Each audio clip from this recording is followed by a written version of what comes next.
महाराष्ट्र इमारत बांधकाम कामगार संघटना सीटूचा तालुका मेळावा श्री संत सेना महाराज सभागृह येथे संपन्न. इगतपुरी तालुक्यातील बांधकाम कामगारांचा मेळावा घोटी येथील श्री संत सेना महाराज सभागृहात बांधकाम संघटनेचे तालुका अध्यक्ष कॉम्रेड जनक लंगडे यांच्या अध्यक्षतेखाली उत्साहात पार पडला. या मेळाव्यात मागील वर्षी सीटूच्या नेतृत्वाखाली नोंदणी केलेल्या बांधकाम कामगारांना centre of Indian trade unions Nashik जिल्हा समितीच्या वतीनं जिल्हा सचिव कॉम्रेड देविदास आडोळे आणि तालुका कमिटी सदस्यांच्या हस्ते 300पेक्षा जास्त ओळखपत्रांचे वितरण करण्यात आले. या मेळाव्यादरम्यान बांधकाम कामगारांना बांधकाम कामगार कल्याण मंडळाच्या विविध योजनांची सविस्तर माहिती देण्यात आली.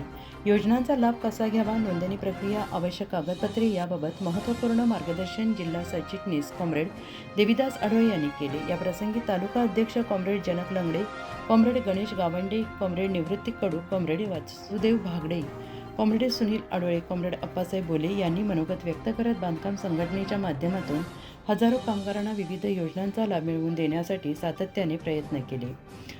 तालुक्यातील सर्व बांधकाम कामगारांनी सीटूच्या नेतृत्वाखाली संघटित होऊन शासनाच्या योजनांचा जास्तीत जास्त लाभ घ्यावा असे आवाहन यावेळी करण्यात आले. या मेळाव्यास comrade Suresh Dubhashe, comrade Vishnu Wakchaure, comrade Mininath Adole, comrade Vinod Adole, Shri Balu Dalbhagat तसेच मोठ्या संख्येनं बांधकाम कामगार उपस्थित होते. उत्तर महाराष्ट्र न्यूज नेटवर्कसाठी पांडुरंग बिराड, प्रतिनिधी सुरगाणा पेठ.